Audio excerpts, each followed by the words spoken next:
இந்த பாவி நிலைமை வேண்டாம் வேண்டாம் என்று உரைத்தாய். கூடிய வார்த்தை கேட்காமல் இந்த பாவி அவசரப்பட்டு அந்த குளத்தில் இறங்கி குளிக்கும் பொழுது ஒரு முனிவர் இந்த பாவிக்கு சாபத்தை கொடுத்து விட்டார். என்ன சாபம் தெரியுமா? எனக்கு இரு விழிகளுமே தெரியக்கூடாது என்று சாபம்.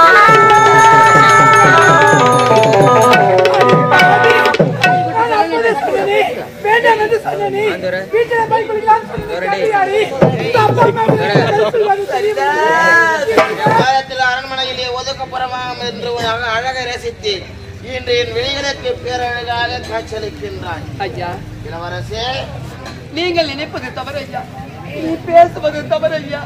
உன்னை கேட்டவள் நான் கிடையாது ஐயா. ஐயா இங்கிருந்து போய்விடுங்கள் ஐயா. வழிவிடுங்க, வரங்க ஐயா. ஒரே ஒரு முதல் தவறு ஐயா. இதை பாவி நான் உங்களை கட்டியெடுத்து முத்தம் கொடுத்து விடுமா? என்னால் முடியாது ஐயா. பாவியால் முடியாது ஐயா. முடியாத இதழோடு இதழ், ஏடியோடு ஏடி, கால்களோடு கால்கள் காட்டி விளைந்த காமத்தை வேண்டும். இந்த பாவிக்கு இரு வழிகளுமே தெரியவில்லை ஐயா. நான் உன்னை எப்படி பார்ப்பது? உன்னை கட்டியெடுத்து முத்தம் கொடுப்பது? தடுக்க முடியாதா? கூந்தலில் பூத்தூடியே கூடலையே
கொடியமனம் படைத்தவன் கூட இப்பேற்பட்ட பெண்ணை பார்த்து காதலிக்க அழைப்பானா ஐயா?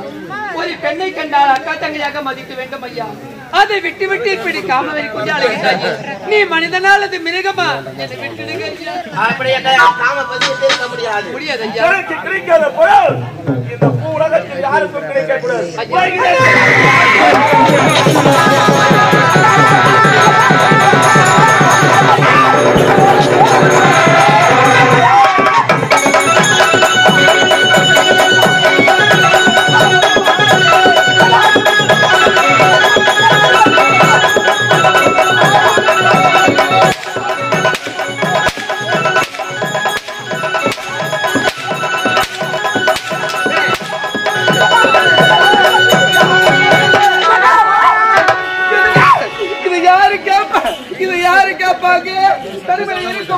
கருப்பழிக்க பாக்குறானு கட்டி பிடிச்ச முத்து கழுகுறானு.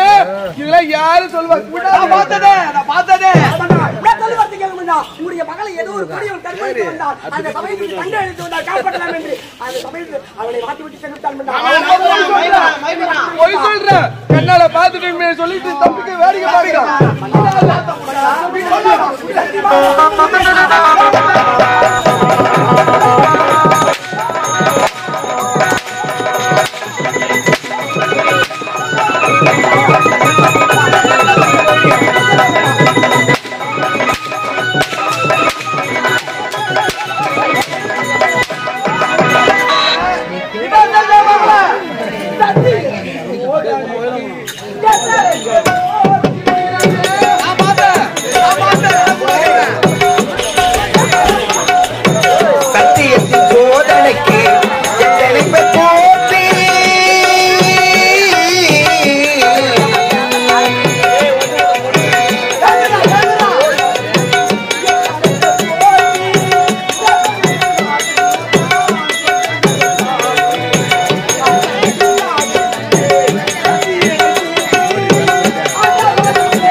காதகாக்கள் என்றான். அவன் என்னென்னலாம் சொல்றான் பாத்தியா? நம்ம கண்ணால பார்க்கும் போது இப்படி எல்லாம் நடிக்கிறானா? நம்ம கண்ணால பார்க்கலைனா அவன் என்னென்ன வேலை செஞ்சிருப்பானோ?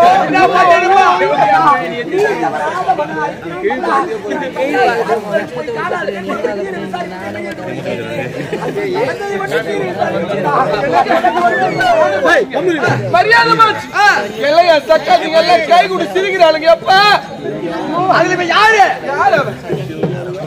நாட்டில ஒரு பகுதியில்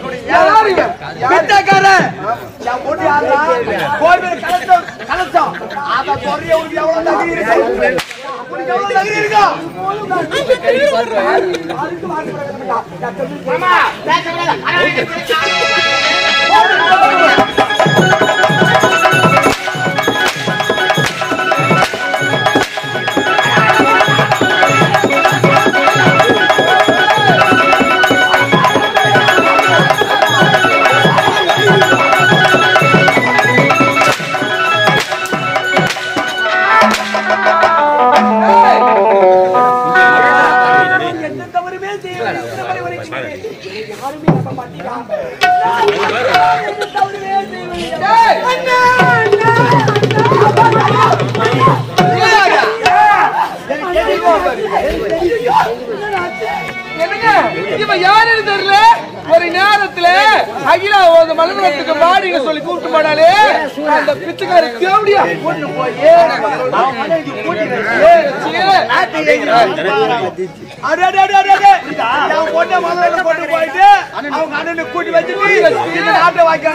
எங்கயோ போயிட்டு இருக்கிறான். அப்போ நான் சொன்னேன் மாட்டேன்னு.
மகர்வதத்துக்கு என் மகளோடு போக உரைத்தான்.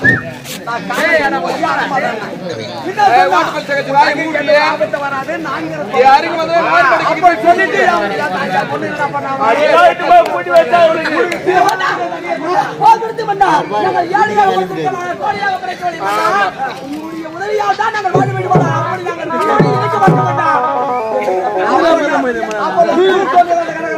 அப்படி கிடையாது.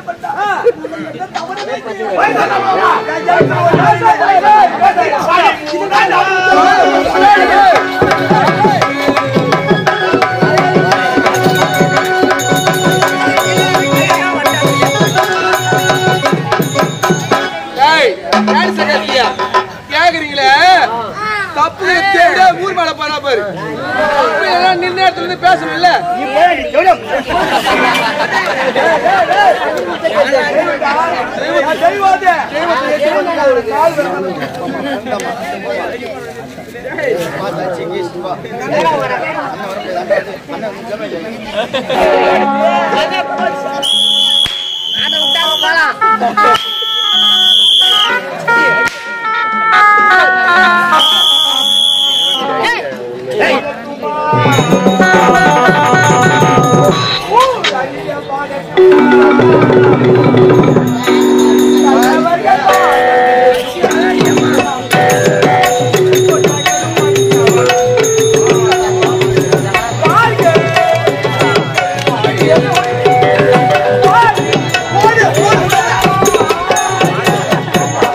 நான் உள்ளதை சொல்லட்டுமா ஊரறிய பாடட்டுமா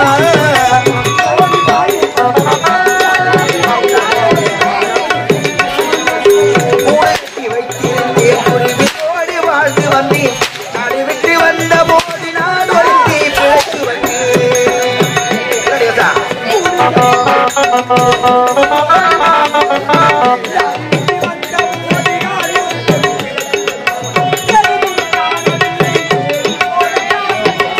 வேலை முகம் காணவில்லை தேடி ஓட கால்கள் இல்லை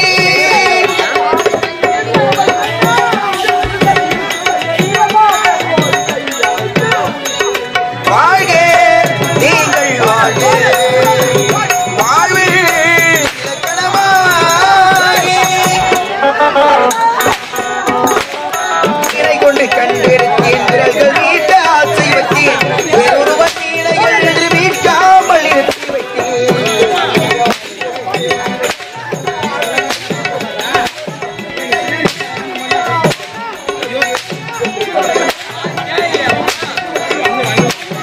இன்று வரை தொட்டதில்லை கைவிரலும் பக்கலில்லை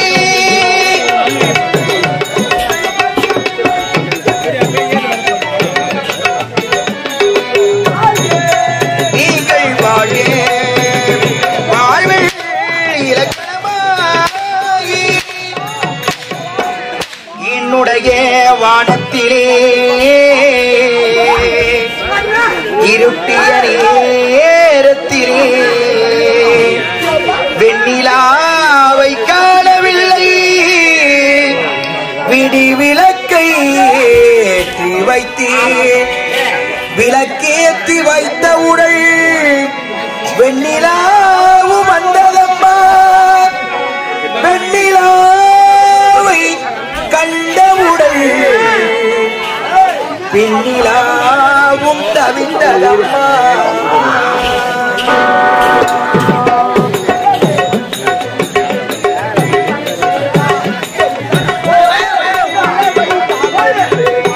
நிலவிய வந்தினை விளக்கை அணைப்பேனா விளக்கு போது என்று நிலவைத்தான் வெறுப்பேனா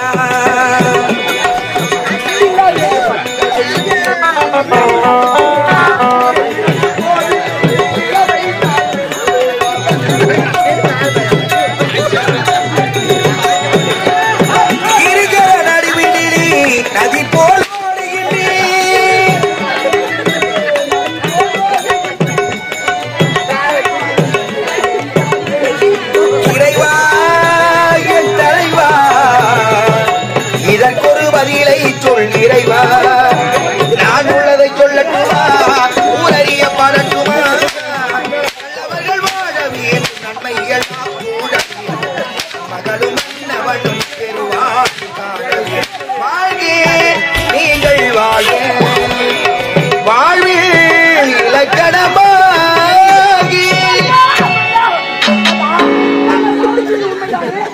நான் தவறு செய்வது உண்மை என்றால் இந்த தவறுக்கு யாரு காரணம் பண்ணா?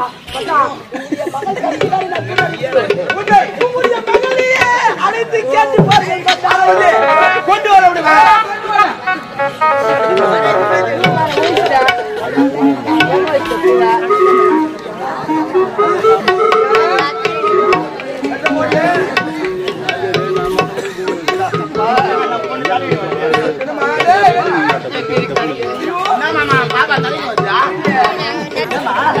இந்த பாவிக்கு இரு விழிகளையுமே தெரியவில்லையோ மாமா பாபா கண்ணு தெரியாது சத்தியமா எனக்கு இப்பதான் தெரியுமே.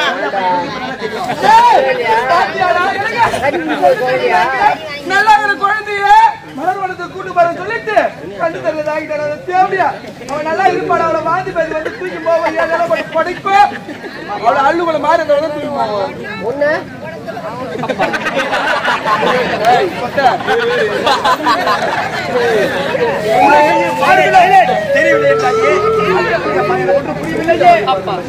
உங்களிடம் விடைபெற்றுக் கொண்டு நந்தவனம் சென்றேனா? நந்தவனம் சென்றேன். நந்தவனத்தில் ஆடி பாடி கட்டி அங்கே இருக்க வேண்டிய மலர்களுக்கு உடல் எல்லாம் அசுத்தமாக இருக்கிறது என்று அங்கு ஒரு குளம் இருந்ததப்பா. அந்த குளத்தில் இறங்கி நான் குளிக்கும் பொழுது அங்கு ஒரு முனிவர் தவம் இருந்திருக்கின்றார். இந்த பாவிக்கு தெரியாதப்பா. அவர் கோபப்பட்டு எனக்கு இரு விழிகளையுமே தெரியக்கூடாது என்று சாபத்தை கொடுத்து விட்டாரப்பா. அப்படி சாபத்தில் தந்தவர் இதற்கு விமோசனம் போடவில்லையா? கேட்டேனப்பா.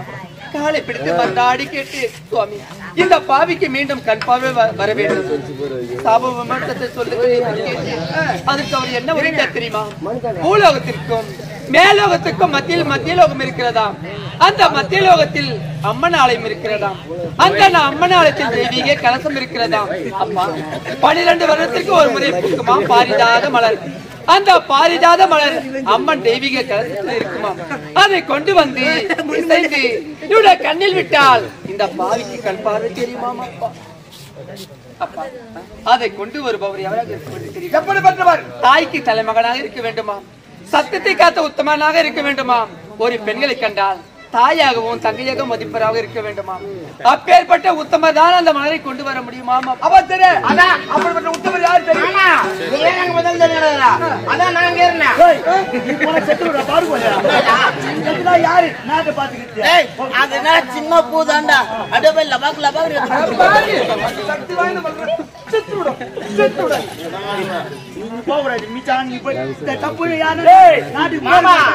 சின்ன பையன் நான் யாரு எப்படியா பட்டவன்? நான் போய் அந்த பிளவர் என்ன பூவா அத போய் சும்மா அப்படியே கையை விட்டு லபாக்குன்னு நான் தவறு செய்வதில் எத்தனையோ முறை உழைத்து விட்டேன். நீங்கள் யாருமே நம்பவில்லை. அப்படி நான் தவறு செய்வதில் நம்புவதாக இருந்தால் அந்த மலரை சென்று நான் கொண்டு வருகிறேன். பாத்தியா மாமா? பாத்தியா நான் எழுத முடியாத பூ வந்து திறமசாலி இவராலே அந்த மலர் தர முடியாது. பையன் உடல் எடுக்க முடியுமா? தவறு செய்யாமல் செய்து விட்டேன் என்று கொண்டு உயிரோடு வாழ்வதை விட நான்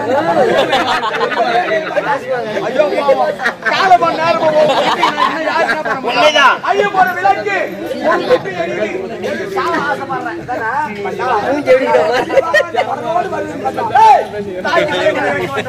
அவனை உத்தமராக இருக்க வேண்டும். ஒரு பெண்ணை பார்த்தா சாயாகவும் அப்படிப்பட்ட உத்தமர்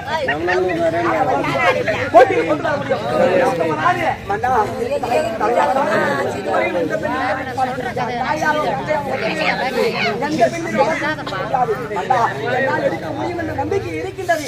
ஏனென்றால் நான் எந்த ஒரு தவறு செய்யவில்லை என்று மனதோடு வந்தால் போதும். அமைச்சரே ஆமா. ஆத்தாயா, வீடியோ போற சனினே வீடியோ சனி வந்து கூப்பிடுறான், இவனே கூப்பிடுறான். ஆமா. சாவ போறான் பிள்ளைங்க. செத்து போறான். சரி செத்தா செத்து போட்டான், மணல் கொண்டு வர போறேன். சரி போய் கொண்டு போ.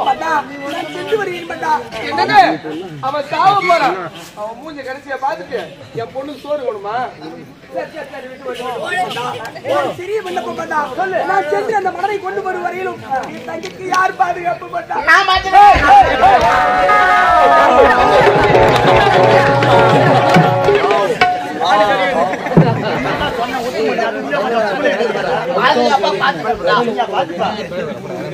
அந்த மலரை கொண்டு வர வரை உன்னுடைய தங்கைக்கு எந்த ஒரு ஆபத்து வரக்கூடாது. சரி, புறப்படு. அந்த மாநில மலரை கொண்டு வா. நீ கொண்டு வர வரை உன்னுடைய தங்கைக்கு எந்த ஒரு ஆபத்து வராது. இதுவே சங்கம். அதுதான் மலரோடு